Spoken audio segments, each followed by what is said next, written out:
কবর আযাব এরকম হয়েছে, বড় লোক, অনেক টাকা পয়সা আছে, কোনো সওয়াবের কাজ নেকির কাজ সে করে নাই। মারা গিয়েছে, সন্তানেরা তার কাফন কাফন পরানোর পর যখন দাফন দিয়ে আসছে, বড় সন্তান কবরের ভিতরে নামার সময় তার পকেট থেকে 1,000 টাকার নোট পড়ে গিয়েছিল। পরে মনে পড়ছে যে কবরের ভিতরে 1,000 টাকার নোট পড়ে গিয়েছে, যে খুঁজে আনার জন্য কবরটা খনন করলো। কবরের ভিতরে যখন কবর খোঁজা শুরু করলো, যখনই মাটি সরাইলো, তখন কবরের ভিতরে থেকে ধোঁয়া বের হয়। কবরের মাটি সরানোর পর যখন ওই কবরের বাঁশ ধরে টান মারছে, জাহান্নামের আগুন এরকম দাও দাও করে তার কবরের ভিতরে জ্বলতেছে।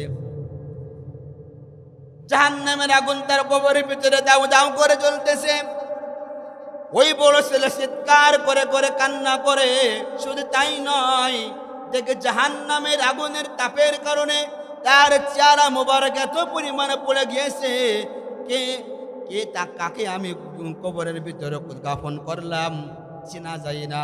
শুধু তাই নয়, দেখে যে তার তার সারা বডি ছোট্ট একটা বাটির মতো হয়ে গিয়েছে। এত পরিমাণে কবরের মাটি চাপ দিয়েছে, যার কারণে একটা হাড়ের ভিতরে আর একটা হাড় ঢুকিয়া গিয়েছে। শুধু তাই নয়, জিহ্বাটা নাভি পর্যন্ত চলে আসছে। এরকম ঘটনা, কবরের ঘটনা, আযাবের ঘটনা অনেক আছে। কিন্তু আমাদের এই কবরের চিন্তা আমাদের নাই। আখিরাতের যত ঘাটি আছে, প্রথম ঘাটি হলো আমার কবরের ঘাটি। আয়েশা রাদিয়াল্লাহু তাআলা আনহা একদিন জমিনের উপরে ছটফট করে করে হাউমাউ করে কান্না করে। ফাতেমা রাদিয়াল্লাহু তাআলা আনহা নবীজিকে ডাক দিয়ে বললেন, ইয়া রাসূলুল্লাহ, আমার মা তো জমিনের উপরে পড়া হাউমাউ করে চিৎকার করে করে কান্না করে। যখন নবীজি যে বলে, আয়েশা তুমি কেন কান্না করো? আয়েশা রাদিয়াল্লাহু তাআলা আনহা বললেন, ইয়া রাসূলুল্লাহ, দুনিয়ার ভিতরে যদি আমি কোনো বিপদে পড়ে যাই, দুনিয়ার ভিতরে যদি আমি কোনো সমস্যার ভিতরে পড়ে যাই, দুনিয়ার কত লোক আছে আমাকে সমস্যার সমাধান করার জন্য চলে আসে, বিপদ থেকে মুক্তি দেওয়ার জন্য চলে আসে। আল্লাহ না করুক, খোদা না খাস্তা যদি আমার কবরের ভিতরে আমি ধরা খেয়ে যাই, কে আমাকে ওই সময় আমার বিপদ থেকে রক্ষা করবে? নবীজি বললেন, হে আয়েশা, তুমি কান্না বন্ধ করো। আলহামদুলিল্লাহি ওয়া কাফা ওয়া সালামুন আলা ইবাদিহিল্লাযীনা ইসতাফা। أما بعد فأعوذ بالله من الشيطان الرجيم. بسم الله الرحمن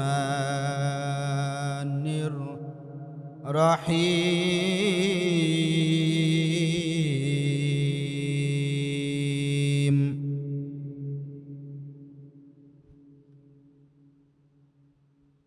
كل نفس ذائقة الموت ثم إلينا ترجعون.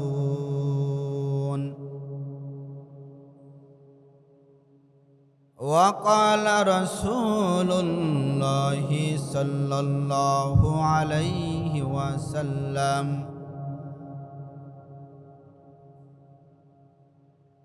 أخلص دينك يكفيك العمل القليل،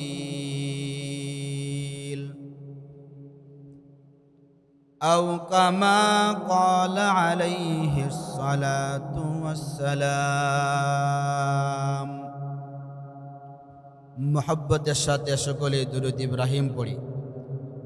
اللهم صل على محمد وعلى آل محمد كما صليت على إبراهيم وعلى آل إبراهيم إنك حميد مجيد اللهم بارك على محمد وعلى آل محمد كما باركت على إبراهيم وعلى آل إبراهيم إنك حميد مجيد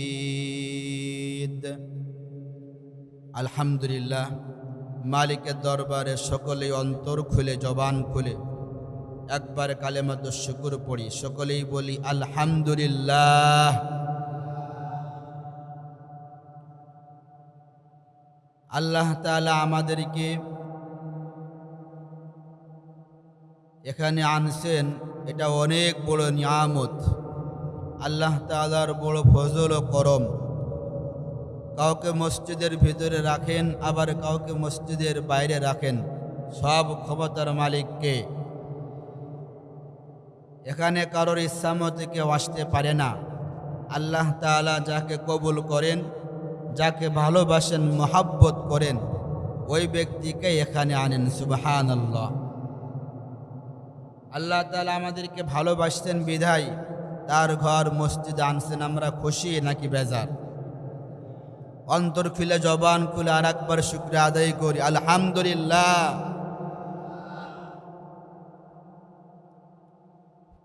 এক বাদশা এবং তার গোলাম রাস্তা দিয়ে হাঁটতেছেন, পথিমধ্যে মসজিদের মাইকে মুয়াজ্জিন সাহেব আযান দেয়, হাইয়া আলাস সালাহ। মুয়াজ্জিন সাহেব যখন হাইয়া আলাস সালাহ বলে ডাক দিল, ওই গোলাম বলে, বাদশা আমার মালিক আমাকে ডাকতেছে। বলে, কে তোমার মালিক? আমি কি তোমার মালিক নয়? গোলাম বলে, আপনি তো আমার মালিক, কিন্তু আপনি আমার নকল মালিক। আমার আসল মালিক হলেন একজন, তিনি হলেন কে? আওয়াজ দিয়ে বলেন, তিনি হলেন আমার আল্লাহ। আমার আসল মালিক আমাকে ডাকতেছে। গোলাম মসজিদে যায়, মসজিদে যে মালিকের ডাকে সাড়া দেওয়ার জন্য মসজিদে প্রবেশ করলেন, কিন্তু মসজিদ থেকে আর বের হয় না। বাচ্চা ডাক দেয়, হে গোলাম, তাড়াতাড়ি মসজিদ থেকে বের হও, যাইতে হবে। গোলাম ডাক দিয়া বলে, বাচ্চা আমাকে তো মসজিদ থেকে বের হতে দেয় না। বলে, কে তোমাকে বের হতে দেয় না? গোলাম ডাক দিয়া বলে, বাচ্চা, যে তোমাকে বাইরে দাঁড় করায় রাখছে, ওই মালিক আমাকে মসজিদ থেকে বের হতে দিতেছে না। একজনকে মসজিদের বাইরে রাখে, আর একজনকে মসজিদের ভিতরে রাখে, সব ক্ষমতার মালিক কে? আমি শুরুতেই কালামুল্লাহ শরীফ থেকে একটি আয়াত তেলাওয়াত করেছি। অসংখ্য হাদিস থেকে একটি হাদিস আপনাদের সামনে তেলাওয়াত করেছি। আয়াত এবং হাদিসকে সামনে নিয়ে আজকের আলোচনা ইনশাআল্লাহ। আল্লাহ তাআলা কোরআনের ভিতরে বলেন, কুল্লু নাফসিন যায়িকাতুল মাউত সুম্মা ইলাইনা তুরজাউন। যার ভিতরে জান আছে তার অবশ্যই মৃত্যুর স্বাদ গ্রহণ করতেই হবে। যার ভিতরে জান আছে তার অবশ্যই মৃত্যুবরণ করাই লাগবে। মৃত্যু থেকে পলায়ন করার মতো সুযোগ আমাদের নাই। আপনি যতই মৃত্যু থেকে পলায়ন করেন না কেন, ওই জায়গায় আপনার মৃত্যুটা আপনার কাছে পৌঁছে যাবে। মৃত্যু থেকে পলায়ন করেছে অনেকেই, কিন্তু মৃত্যু থেকে বাঁচতে পারে নাই।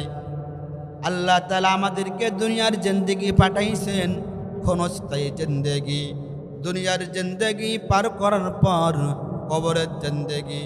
অনেকেই পৃথিবীতে দুনিয়ার জিন্দেগিতে স্থায়ীভাবে থাকার জন্য অনেকেই চেষ্টা করেছে, কিন্তু স্থায়ীভাবে দুনিয়াতে থাকার জায়গা নয়। তারাও কিন্তু দুনিয়ার থেকে চলে গিয়েছে, তারা আখিরাতের জগতের দিকে পাড়ি জমাইছে। কথা বলেন ঠিক কিনা? মৃত্যু আপনাকে অবশ্যই মৃত্যুবরণ করতেই হবে, আপনাকে অবশ্যই মৃত্যু সবল মারবে। বুদ্ধিমানের কাজ হবে মৃত্যু তোমার দোয়ার আসার আগেই কবরের ভিতরে কবরের জিন্দেগির জন্য সামানা গুছাই নিয়ে যাওয়া বুদ্ধিমানের কাজ হবে। নবীজি একদিন মসজিদ থেকে বের হয়, দেখে সাহাবায়ে কেরামরা অনেক জোরে জোরে হাসাহাসি করতেছে। নবীজি বললেন, হে সাহাবায়ে কেরামরা, তোমরা যদি বেশি বেশি মৃত্যুকে স্মরণ করতা তাহলে তোমরা এত পরিমাণে হাসি ঠাট্টা করতা না। তোমাদের যখন মৃত্যু হয়ে যাবে তখন আসমান থেকে একজন ফেরেশতা, আসমান থেকে দুইজন ফেরেশতা কালো বর্ণের আসবে, এসে তোমার জানটা কবজ করে নিয়ে গিয়ে আল্লাহ তাআলার কাছে জমা দিয়ে দেবে। তোমার দুনিয়ার জিন্দেগি শেষ হবার পর কবরের জিন্দেগি যখন শুরু হয়ে যাবে, ওই কবরের জিন্দেগির আখিরাতের যত ঘাটি আছে, প্রথম ঘাটি হলো কবরের জিন্দেগি। ওই কবরের জিন্দেগিতে যদি তুমি ধরা খেয়ে যাও তাহলে তোমার আখিরাতের বাকি ঘাটিগুলো তোমার উপর খারাপ ব্যবহার করা হবে। যখন নবীজি কথা বললেন, সাহাবায়ে কেরামরা জোরে জোরে জোরে জোরে কান্না শুরু করে দিল। একদিন সাহাবা হাদিস বর্ণনাকারী রাবি বলেন, নবীজি একদিন জুমার দিন বয়ান করতেছে, আমি পিছনে এসে বসলাম। রাবি বলেন, নবীজি কি আলোচনা করতেছে আমি কিছুই বুঝতে পারলাম না, কারণ মসজিদের ভিতরে সাহাবায়ে কেরামরা এত পরিমাণে কান্না করে, কান্নার রোল পড়ে গেছে মসজিদের ভিতরে, যার কারণে নবীজিকে বয়ান করে তাও শোনা যায় না। রাবি বলে, নবীজি বয়ান শেষ করার পর আমি একজনের কাছে জিজ্ঞাসা করলাম, ভাই নবীজি কি বয়ান করতেছিলেন যার কারণে সাহাবায়ে কেরামরা এত পরিমাণে কান্না করতেছে? ভাই বলে, হে ভাই, নবীজি বয়ান করতেছিলেন, কবরের বয়ান করতেছিলেন, যার কারণে সাহাবায়ে কেরামরা এত পরিমাণে চিল্লায় চিল্লায় হাউমাউ করে কান্না শুরু করে দিয়েছে। আমাদের অন্তরের অবস্থা এরকম হয়ে গেছে, কবরের বয়ান শোনার পরেও, জাহান্নামের বয়ান শোনার পরেও আমাদের চোখ থেকে 2 ফোঁটা পানি বের হয় না। আমাদের অন্তরটা গুনাহ করতে করতে এত পরিমাণে শক্ত হয়ে গিয়েছে, পাথরের চাইতেও বেশি পরিমাণে শক্ত হয়ে গিয়েছে। আওয়াজ দিয়ে বলেন ঠিক না বে ঠিক? মুসা আলাইহিস সালাম একদিন যাইতেছেন, দেখে পাথর অঝরে কান্না করে। মুসা আলাইহিস সালাম বলে, তুমি কেন কান্না করো? বলে, আল্লাহ তাআলার কাছে যেদিন থেকে আমি শুনছি, ফাইল্লাম তাফআলু ওয়ালাম তাফআলু ফাত্তাকুন নারাল্লাতী ওয়াকুদুহান নাস ওয়াল হিজারা, যেদিন থেকে আমি আয়াত শুনছি জাহান্নামের জ্বালানি হবে পাথর এবং মানুষ, সেই দিন থেকে আমি কান্না করি। হে মুসা, তুমি তো মালিকের কাছে যাইতেছো, মালিকের সাথে কথা বলতে যাইতেছো, আল্লাহ তাআলার কাছে, আমার মালিকের কাছে বলবা আল্লাহ তাআলা যেন আমাকে মাফ করে দেয়, আল্লাহ তাআলা যেন আমাকে মাফ করে দেয়। মুসা আলাইহিস সালাম ফিরে এসে তার জন্য দোয়া করছে। তা ফিরে আসার সময় দেখে তাও কান্না করে। বলে, কেন কান্না করো? আল্লাহ তাআলা তোমাকে মাফ করে দিয়েছে, তারপরেও কেন কান্না করো? কারণ কি? বলে, যেই কান্না করার কারণে আল্লাহ তাআলা আমাকে মাফ করে দিয়েছে, ওই কান্না আমি বন্ধ করব না। ফালিয়াদহাকু কলিলাম ওয়ালিয়াবকু কাসীরা, তোমরা বেশি পরিমাণে কান্না করো, কম কম হাসো। কিন্তু আমাদের জাহান্নামের ভয়ে আমাদের অন্তর কাঁদে না, কারণ মৃত্যুর দুনিয়ার জিন্দেগি শেষ হওয়ার পরে কবরের জিন্দেগি শুরুতেই আমাকে 3টা প্রশ্ন করা হবে। দুনিয়া কবরের জিন্দেগিতে কয়টা প্রশ্ন? 3টা প্রশ্ন করা হবে। 1 নম্বর প্রশ্ন করা হবে, মান রব্বুকা, তোমার রব কে ছিল? 2 নম্বর প্রশ্ন করা হবে, মান দিনুকা, তোমার দিন কি ছিল? 3 নম্বর প্রশ্ন করা হবে, মান নাবিয়ুকা, তোমার নবী কে ছিল? আমি যদি মুনকার নাকিরের এই 3টা সওয়ালের জবাব দিতে পারি, কবর আমার সাথে খুব সুন্দর ভালো ব্যবহার করবে। কবর আমাকে ডাক দিয়ে বলবেন, তুমি আমার কাছে আইছো, খুব ভালো করেছো, আজ তুমি আমার ভালো ব্যবহার দেখতে পাইবা। দুনিয়ার জিন্দেগিতে তুমি চলাফেরা করেছো, আমার বুকের উপর দিয়ে তুমি চলাফেরা করেছো, তুমি দুনিয়ার ভিতরে ভালো লোক ছিলা, আমার ভিতর আসছো, এখন দেখতে পাইবা আমার সুন্দর সুন্দর ব্যবহার। যখন মুনকার নাকিরের 3টে সওয়ালের জবাব দিয়ে ফেলবে, ওই ব্যক্তি যত দূর পর্যন্ত তার চোখের দৃষ্টি চলে যাবে, তত দূর তার কবরটা প্রশস্ত হয়ে যাবে। আল্লাহ তাআলা বলবে, গায়েবী আওয়াজ থেকে গায়েবী এক আওয়াজ আসবে, একজন আওয়াজ দিবে, যাও যাও, জান্নাত থেকে জান্নাতি পোশাক নিয়ে যাইয়া আমার এই বান্দাকে পরাইয়া দাও এবং কবরের সাথে জান্নাতের সাথে সংযুক্ত করিয়া দাও, জান্নাতের একটা দরজা তার জন্য খুলিয়া দাও। আর বিপরীত যদি বৎকার হয়, কবরে যাওয়ার সঙ্গে সঙ্গে যখন মুনকার নাকির তার কাছে প্রশ্ন করবে, মান রব্বুকা, তোমার রব কে ছিল? সে বলবে, লা আদরি,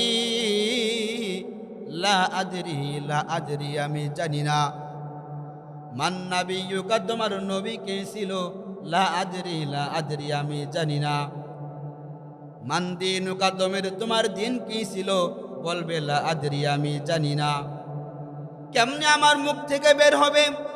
কারণ আমি দুনিয়াতে চলার পথে আমি তো আল্লাহর রব, আল্লাহকে রব হিসেবে মানি নাই। আমি আমার ব্যক্তিগত জীবনে আমার রবকে মানি নাই, আমার পারিবারিক জীবনে আমার রবকে মানি নাই, আমার সামাজিক রাষ্ট্রীয় আন্তর্জাতিক পর্যায়ে কিন্তু আমার রবকে আমি মানি নাই। কিভাবে আমার মুখ থেকে এই উত্তরে বের হবে? সারা জিন্দেগি আমি চালাইছি রবের বিরোধিতা করে। কবরের ভিতর দুনিয়াতে থাকাকালীন আপনি যতই মুনকার নাকিরের সওয়ালের জবাব মুখস্থ করে যান না কেন, তারপর আপনার মুখ থেকে কিন্তু বের হবে না। কারণ আপনি যদি রবের বিপক্ষে চলেন, আপনার মুখ থেকে কিন্তু সওয়ালের জবাব বের হবে না। বলা হবে, মান নাবিয়ুকা, তোমার নবী কে ছিল? সারা জীবন পার করেছি নবীর বিরোধিতা করে, নবীর সুন্নাত আমি মানি নাই, নবীর সুন্নাত মতো জিন্দেগি আমি চালাই নাই, আমি কিভাবে মুনকার নাকিরের সওয়ালের জবাব দেব? যখন প্রশ্ন করা হবে, মান দিনুকা, তোমার ধর্ম কি ছিল, তোমার ইসলাম কি ছিল? আমি তো সবসময় ইসলামের বিরোধিতা করেছি, ইসলাম মতো জিন্দেগি আমি চালাই নাই, সবসময় ইসলামের বিরোধিতা করেছি, আমি কিভাবে আমার মুনকার নাকিরের সওয়ালের জবাব দিতে পারবো? যতই আমি মুখস্থ করে যাই না কেন, আমার মুখ থেকে কিন্তু বের হবে না। কবর বলবে, তুমি আমার কাছে এসে খুব খারাপ করেছো, এখন দেখতে পাইবা আমার খারাপ ব্যবহার। দুনিয়ার ভিতরে আমার বুকের উপর দিয়ে তুমি চলাফেরা করেছো, আল্লাহর নিয়ামত খেয়ে আল্লাহর নিয়ামতের শুকরিয়া আদায় না করে আল্লাহর নাফরমানি তুমি করেছো আমার জমিনের উপরে থেকে। এখন দেখতে পাইবা আমি মাটির কি খারাপ ব্যবহার। এমন চিৎকার করে বলে, যাহা ওই কবরের মাটি, 2 পাশের মাটি এমন জোরে চাপ মারবে, এক পাজরের হাড় অন্য পাজরের ভিতরে ঢুকিয়া যাইবে। নবীজি 2 হাতের আঙ্গুলের এরকম আঙ্গুলের ভিতরে, এক হাতের আঙ্গুল আর হাতের আঙ্গুলের ভিতরে ঢুকা উদাহরণ দিয়েছে। কবরের মাটি এমন জোরে চাপ মারবে, এক পাজরের হাড় অন্য পাজরের ভিতরে ঠিক এরকম ঢুকিয়া যাবে। ওই ব্যক্তি চিৎকার করে করে কাঁদতে থাকবে, তারপরেও কবর কিন্তু ছাড়বে না। যদি বেনামাজি হয়, বিভিন্ন গুনার বিভিন্ন শাস্তি কবরের ভিতরে দেওয়া হবে। যদি বেনামাজি হয়, যদি ফজরের নামাজ না পড়ে থাকে, ফজর থেকে শুরু করে জোহর পর্যন্ত তার কবরের ভিতরে এক হাদিসে আসছে 70টা, আর এক হাদিসে আসছে 99টা সাপ তার কবরের ভিতরে ছেড়ে দেওয়া হবে। হাদিসের ভিতরে আসছে এক একটা সাপ কিরকম হবে, এক দুরন্ত ঘোড়া যদি একদিন এক রাত যতদূর পর্যন্ত দৌড়াইতে পারবে, অত বড় একটা সাপ তার কবরের 70টা 99টা সাপ তার কবরের ভিতরে দেওয়া হবে।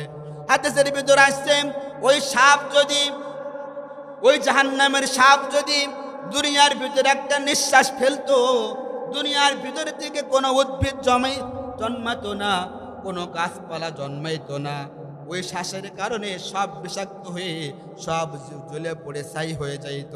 এত পরিমাণে বিষ হবে ওই সাপে, ফজর থেকে জোহর পর্যন্ত তাকে কামড়াইতে থাকবে। যখন কামড়াবে 70 গজ মাটির নিচে চলে যাবে। আওয়াজ দিয়ে বলেন নাউজুবিল্লাহ। চলে যাওয়ার পরে ওই সাপ মাটি খুঁজে আবার তল থেকে বের করে আনবে, আবার তাকে সবল মারবে, আবার 70 গজ মাটির নিচে চলে যাবে, আবার খুঁজে বের করে আনবে। এরকম যদি বেনামাজি হয়ে থাকে, ফজরের নামাজ যদি না পড়ে থাকে, জোহরের নামাজ যদি না পড়ে থাকে, শনিবার নামাজ পড়ে নাই, রবিবার নামাজ পড়ে নাই, সোমবার নামাজ পড়ে নাই, মঙ্গলবার সারা সপ্তাহ ভরে নামাজ পড়ে নাই, শুধু জুমার দিন নামাজ পড়ছে সাপ্তাহিক মুসল্লি। এখন আপনি চিন্তা করিয়া দেখেন, যদি আমি সপ্তাহের ভিতরে রবিবার, শনিবার, সোমবার, মঙ্গলবার কোনোদিন আমি নামাজ পড়ি নাই, সপ্তাহে একদিন আমি জুম্মার দিন মসজিদে আসলাম, তাহলে আমার সারা সপ্তাহের ভিতরে কবরের আযাব কে আমাকে মাফ করে দেবে? কে মাফ করবে? সাপ্তাহিক মুসল্লি আছে না নাই? 5 ওয়াক্ত নামাজের খোঁজ নাই, সপ্তাহে একদিন নামাজ পড়ে সাপ্তাহিক মুসল্লি। কবরের আযাব কিন্তু আপনাকে ছাড়বে না। সতর্ক হয়ে যান, আপনার উপরে দিনই 5 ওয়াক্ত নামাজ কিন্তু ফরজ করে দেওয়া হয়েছে। দিনই 5 ওয়াক্ত নামাজ ফরজ করে দেওয়া হয়েছে। শত ঝামেলার পরেও 5 ওয়াক্ত নামাজ আমরা ইনশাল্লাহ আদায় করব, ইনশাল্লাহ আদায় করব। যদি আমার কবরের আযাব থেকে রেহাই পেতে হয়, এর বিকল্প কিছু নাই। হে ভাই, অনেক কবর আযাব সহচক্ষে দেখা গিয়েছে, সহচক্ষে আপনারা তো ঘটনা শুনেছেন, অনেক কবর আযাব এরকম হয়েছে। বড় লোক, অনেক টাকা পয়সা আছে, কোনো সওয়াবের কাজ নেকির কাজ সে করে নাই, মারা গিয়েছে। সন্তানেরা তার কাফন পরানোর পর যখন দাফন দিয়ে আসছে, বড় সন্তান কবরের ভিতরে নামার সময় তার পকেট থেকে 1000 টাকার নোট পড়ে গিয়েছিল। পরে মনে পড়ছে যে কবরের ভিতরে 1000 টাকার নোট পড়ে গিয়েছে, যে খুশি আনার জন্য কবরটা খনন করলো। কবরের ভিতরে যখন কবর খোঁজা শুরু করলো, যখনই মাটি সরাইলো, তখন কবরের ভিতরে থেকে ধোঁয়া বের হয়। কবরের মাটি সরানোর পর যখন ওই কবরের বাঁশ ধরে টান মারছে, জাহান্নামের আগুন এরকম দাও করে তার কবরের ভিতরে জ্বলতেছে। জাহান্নামের আগুন তার কবরের ভিতরে দাও করে জ্বলতেছে। ওই বড় ছেলে চিৎকার করে কান্না করে। শুধু তাই নয়, দেখে জাহান্নামের আগুনের তাপের কারণে তার চেহারা মোবারক এত পরিমাণে পড়ে গিয়েছে, কাকে আমি কবরের ভিতরে দাফন করলাম চেনা যায় না।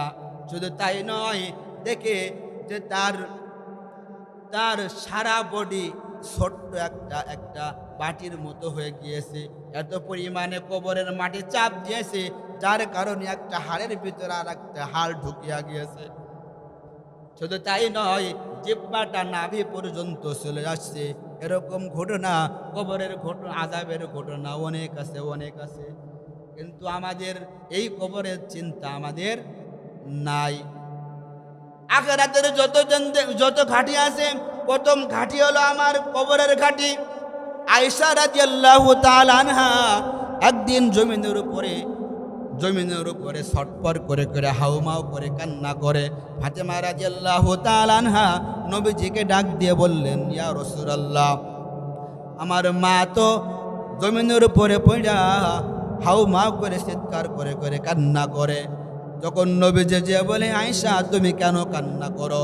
আয়েশা রাদিয়াল্লাহু তাআলা আনহা বললেন, ইয়া রাসূলুল্লাহ, দুনিয়ার ভিতরে যদি আমি কোনো বিপদে পড়ে যাই, দুনিয়ার ভিতরে যদি আমি কোনো সমস্যার ভিতরে পড়ে যাই, দুনিয়ার কত লোক আছে আমাকে সমস্যার সমাধান করার জন্য চলে আসে, বিপদ থেকে মুক্তি দেওয়ার জন্য চলে আসে। আল্লাহ না করুক, আল্লাহ না করুক, খোদা না খাস্তা যদি আমার কবরের ভিতরে আমি ধরা খেয়ে যাই, কে আমাকে ওই সময় আমার বিপদ থেকে রক্ষা করবে? নবীজি বললেন, হে আয়েশা তুমি কান্না বন্ধ করো।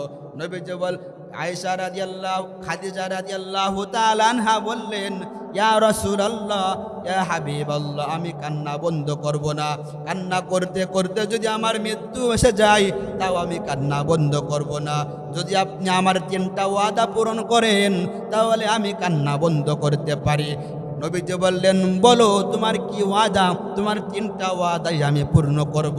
খাদিজা রাদিয়াল্লাহু তাআলা আনহা বললেন, ইয়া রাসূলুল্লাহ, প্রথম শর্ত হলো আমি যখন মারা যাব তখন আমাকে কাফন দেবেন আপনার জুব্বা মোবারক দিয়া। নবীজি বললেন, ঠিক আছে। যখন আমাকে দাফন করা হবে আমার জন্য দোয়া করবেন। নবীজি বললেন, ঠিক আছে। যখন দাফন করে সেরে সবাই চলে আসবে, তখন আপনি আমার কবর থেকে চলে আসবেন না। আপনি কবরের পাশে দাঁড়ায় থাইকা আমার পক্ষ থেকে মুনকার নাকিরের সওয়ালের জবাব আপনি দিয়া দেবেন। নবীজি বললেন, ঠিক আছে। খাদিজা মারা গেল, নবীজির জুব্বা মোবারক দিয়া তাকে কাফন পরানো হলো। কাফন তার জন্য দোয়া করা হলো। নবীজি সবাই দাফন শেষ করার পরে চলে আসলো। নবীজি কবরের পাশে দাঁড়ায় আছে। আল্লাহ তাআলা ডাক দিয়ে বলেন, হে ইয়া রাসূল, আল্লাহ তাআলা ডাক দিয়ে বলেন, হে আমার দোস্ত, হে আমার বন্ধু, তুমি কবরের পাশে কেন দাঁড়ায় আছো? তখন নবীজি ডাক দিয়া বললেন, আল্লাহ, আমি খাদিজার পক্ষ থেকে মুনকার নাকিরের সওয়ালের জবাব দেওয়ার জন্য বসে আছি। তখন আল্লাহ তাআলা ডাক দিয়া বললেন, দরকার নাই, আমার খাদিজার মুনকার নাকিরের সওয়ালের জবাব আমি আল্লাহ তাআলা নিজেই দিয়ে দিলাম। ওই খাদিজা যে মুনকার নাকিরের সওয়ালের জবাব আল্লাহ তাআলা নিজেই দিয়া দিয়েছেন, তার যদি কবরের ফিকির এত পরিমাণে হয়, আমাকে কে গ্যারান্টি দিল, আপনাকে কে গ্যারান্টি দিল যে কবরের ভিতর আপনার আযাব হবে না, কবরের ভিতর আমার আযাব হবে না? আমি মুনকার নাকিরের সওয়ালের জবাব ঠিক মতো দিতে পারবো। কে আমাকে গ্যারান্টি দিল? কে গ্যারান্টি দিল? উসমান রাদিয়াল্লাহু তাআলা আনহু যখন কবরের পাশ দিয়ে যাইতেন, তখন হাউমা করে করে কান্না করতেন। সাহাবারা জিজ্ঞাসা করলেন, হে উসমান ভাই, হে ভাই, তুমি তো জান্নাত জাহান্নামের আলোচনা শোনার পরেও এত পরিমাণে কান্না করো না, কিন্তু কবর দেখলে এত পরিমাণে কেন কান্না করো? উসমান রাদিয়াল্লাহু তাআলা আনহু বললেন, আখিরাতের যত ঘাটি আছে তার ভিতরে সর্বপ্রথম ঘাটি হইল কবরের ঘাটি। এই জায়গায় কেউ যদি ধরা খেয়ে যায়, তাহলে প্রত্যেকটা ঘাটিতেই সে ধরা খেয়ে যাবে। আর এই ঘাটি থেকেও যদি পার হয়ে যায়, এই ঘাটি যদি তার উপরে ভালো ব্যবহার করা হয়, বাকি ঘাটিও তার উপরে ভালো ব্যবহার করা হবে।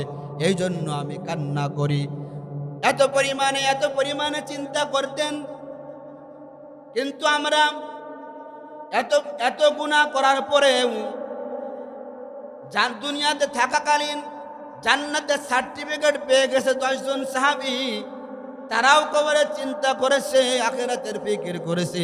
কাঁদতে কাঁদতে তারা চোখের পানি এত পরিমাণে ফেলেছে, চোখের পানি থেকে রক্ত রক্ত বের হওয়া শুরু করে দিয়েছে। কিন্তু আমাদের চোখে পানি নাই, আমরা এত পরিমাণে গুনাহ করি, এত পরিমাণে গুনাহ করি, আমাদের অন্তরটা পাথরের চাইতেও বেশি শক্ত হয়ে গেছে।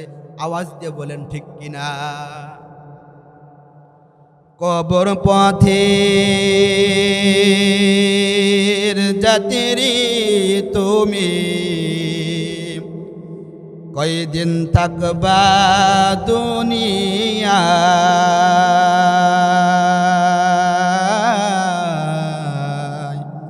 আজরাইল তো তোমার পিছে ঘুরছে সর্বদাই, আজরাইল তো তোমার পিছে ঘুরছে সর্বদাই।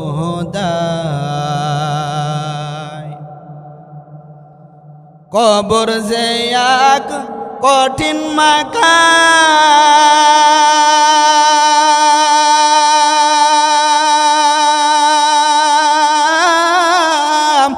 পড়বে ধারা পাপী তামাম। কবর যে এক কঠিন মাকাম,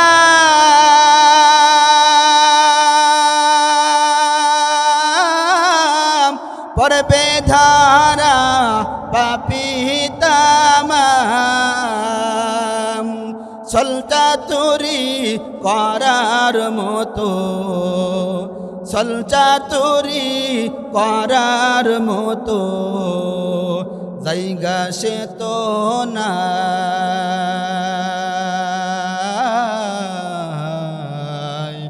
আজরাইল তো তোমার পিছে ঘুরছে সর্বদাই। আজরাইল যেদিন ধরা দিবে,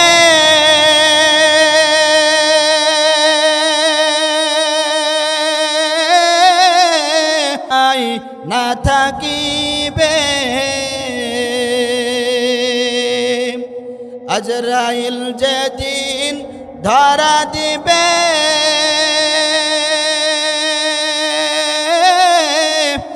কোন উপায় না থাকিবে, পরাণ পাখি উড়ে যাবে, পরাণ পাখি উড়ে যাবে, রাখতে পারবো না,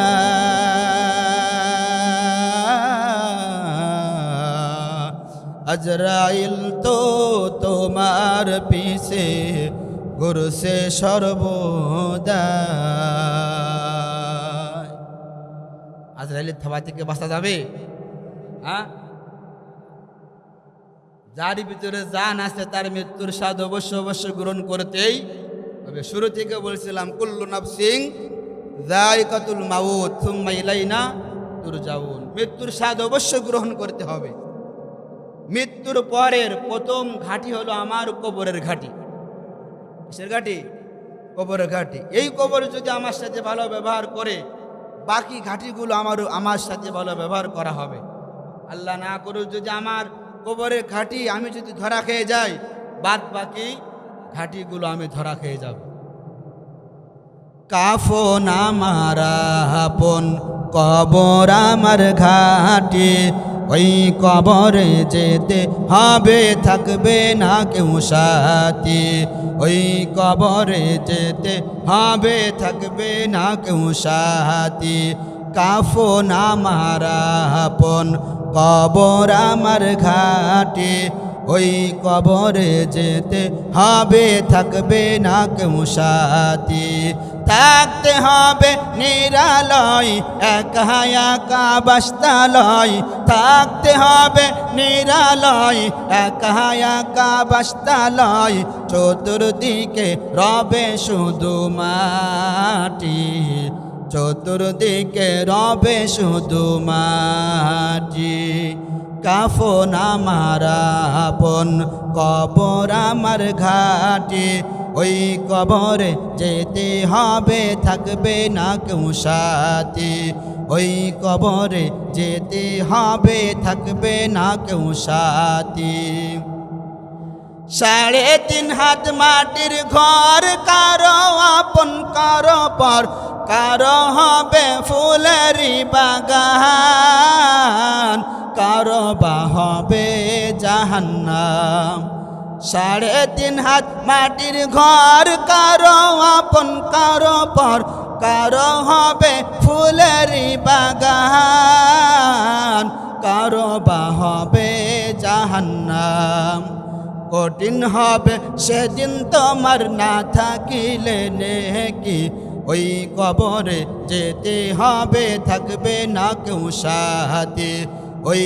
কবরে যেতে হবে থাকবে না কেউ সাথী মুনকার নাকির আসিবে সওয়াল জবাব করিবে না পারিলে সওয়ালের জবাব শুরু হবে কবরের আযাব মুনকার নাকির আসিবে সওয়াল জবাব করিবে না পারিলে সওয়ালের জবাব শুরু হবে কবরের আযাব আমল নামা সেদিন তোমার হবে ঘরের বাতি ওই কবরে যেতে হবে থাকবে না কেউ সাথী ওই কবরে যেতে হবে থাকবে না কেউ সাথী কাফন আমার আপন কবর আমার ঘাটে ওই কবরে যেতে হবে থাকবে না কেউ সাথী